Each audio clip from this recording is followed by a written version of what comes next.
Hello everyone. Today we're going to discuss law of evidence, and through this series of video lectures, we're going to be trying and understanding how the law of evidence, in accordance to the Indian Evidence Act 1872, works in our present Indian scenario. And this video is recorded in furtherance to the LLB Code 303, which is overlooked by the IP University. The first session or the first video would be regarding the introduction of the law of evidence. So before we introduce, we should look at the brief history of the Indian Evidence Act 1872 and how it came into picture and how it came into existence, which all series of events led to bringing into the existence of the Indian Evidence Act 1872. So before or prior to the passing of Indian Evidence Act, the principle of English law of evidence were practiced in the presidency towns of India and followed by the court. In Mufassil area, Muhammad law of evidence was followed for some time by the British courts. However, subsequently various regulations which dealt with the principle of evidence were passed for guiding the Mufassil courts. Prior to the advent of Indian Evidence Act of 1872, there was no systematic enactment on the subject. The rules and regulations were not fixed and the law was vague. In 1868, Sir Henry Summer Maine prepared a draft bill of law of evidence, but it was abandoned as its contents were not suitable for the country. However, in 1871, Sir James Fitzjames Stephen prepared a new draft which was passed and acknowledged as the Act No. 1 of 1872 and came into being as the Indian Evidence Act, and it came into force from the 1st of September 1872. Now, moving on, we should understand the concept of lex fori. So, what is lex fori?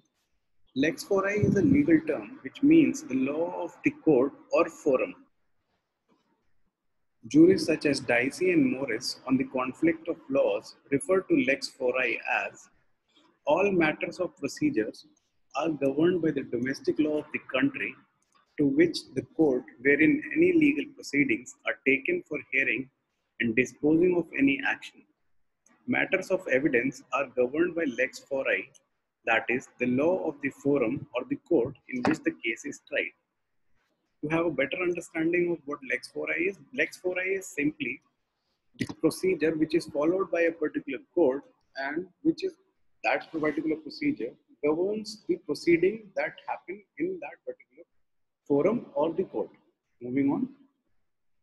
In Bain versus in the case of Bain W and F Rail Corporation 1850, it was stated that whether a witness is competent or not, whether a certain matter requires to be provided by writing or not, whether certain evidence proves a certain fact or not, all are to be determined by the law of the country where the question arises, that is, where the remedy is sought and to be enforced and where the court sets it to enforce it. Now, we move on to understanding how the Indian Evidence Act acts as lex fori. So the Indian Evidence Act is lex fori law because it deals with the procedural aspects of the law of evidence, and hence Indian courts know and apply only the Indian law of evidence because only this law governs the use of testimony, that is, for example, oral or written statement, exhibits, example, physical objections, documentary material, or demonstrative evidence which are admissible that are allowed to be considered by court in a judicial proceeding. The case of Mubarak Ali Ahmed versus State of Bombay in AIR 1957 illustrates the concept of Indian Evidence Act as lex fori. Mr. A at Karachi was making false representation to Mr. B, the complainant in Bombay, through letters, telegrams, and telephone talks, sometimes directly to Mr. B and sometimes through a commission agent. Mr. B parted with money in good faith of these representations from Karachi. It was held by the Supreme Court of India that the offence will be triable both at Bombay or Karachi. Since this case was filed in the Indian court, only Indian Evidence of Act 1872 applies even up party to, even if the party to a suit is a Pakistani. Moving on to the structure of the Indian Evidence Act. So if we look at the bare provisions of the Indian Evidence Act, which was enacted in 1872, we can see that it comprises of total of 116 sections and 11 chapters. And this particular act came into force from September 1st of 1872. Now, the part 1 of the Indian Evidence Act, which contains 1 to 55 sections, is divided in 2 chapters, and it deals with the relevancy of the facts. So the chapter 1 from section 1 to 4 contains the preliminary provisions. Chapter 2 from section 5 to 55 explains about the relevancy of facts. Moving on to the part 2, which contains the section from 56 to 100, is basically divided in 4 chapters and deals with the provisions on proof. In that particular part, chapter 3 from section 56 to 58 tries and explains about the facts which need not to be proved. Chapter 4, which begins from section 59 and ends at section 60, explains about oral evidence.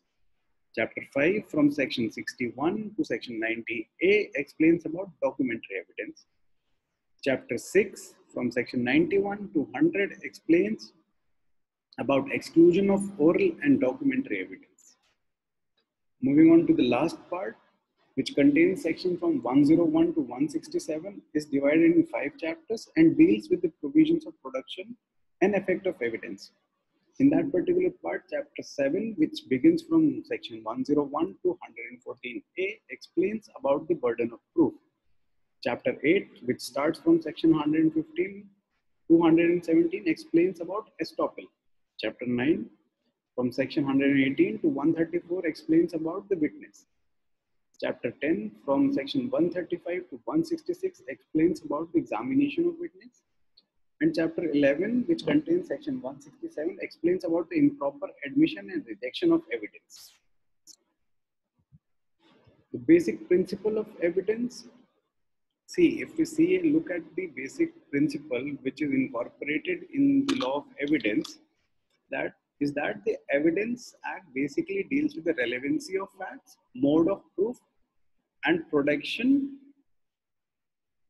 and effect of evidence. What will be the relevancy of a particular fact? What shall be the mode of a particular proof, and how it has to be produced before a court or a forum, and its effect as an evidence. The main principle which underline the law of evidence can be briefly bifurcated, or like in a short sense can be divided into 3 parts. First of all, which is that the evidence must be confined to the matter in issue.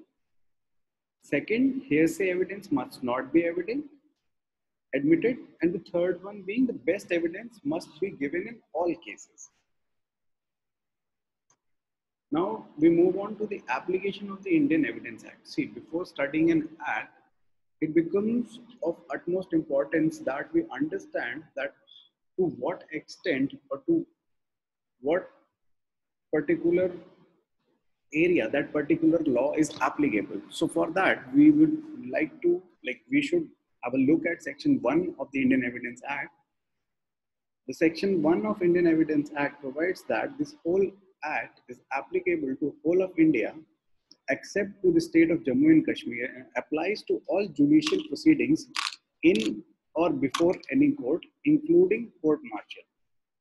But the act does not apply to affidavits presented to any court or officer, proceedings before an arbitrator. The arbitrator are not bound by the strict rules of evidence which are applicable to the court of law. However, the arbitrators are bound by the principles of natural justice. Also, proceedings before a court-martial conveyed under the Army Act, the Naval Discipline Act, the Indian Navy Discipline Act 1934, or the Air Force Act. All this, it is applicable, because if we read, it is applicable to the judicial proceeding in or before any court, including court-martials. Moving on. The law of evidence is not applicable to non-judicial proceedings such as departmental proceedings, commission of inquiry, administrative tribunals, etc. but they are bound by the principle of natural justice and not specifically bound by the principle of evidence embodied in the law of evidence. The law of evidence is same in the civil and criminal proceedings. So since we saw earlier that the Act applies to all judicial proceedings, be it civil or criminal, generally if we talk about the rules of evidence, they are the same for the both. Whether the proceeding is civil or criminal. However, there are certain provisions of the Act. Example, if we take the example of doctrinal estoppel, which only apply to a civil proceeding. Likewise, some parts of the Act, if we take the example of confessions, would only be applicable to criminal proceedings. Moreover, the rules of evidence are the same in civil and criminal proceedings. There is a marked difference in the legal effect of evidence in civil matters when contrasted with criminal matters. Thank you.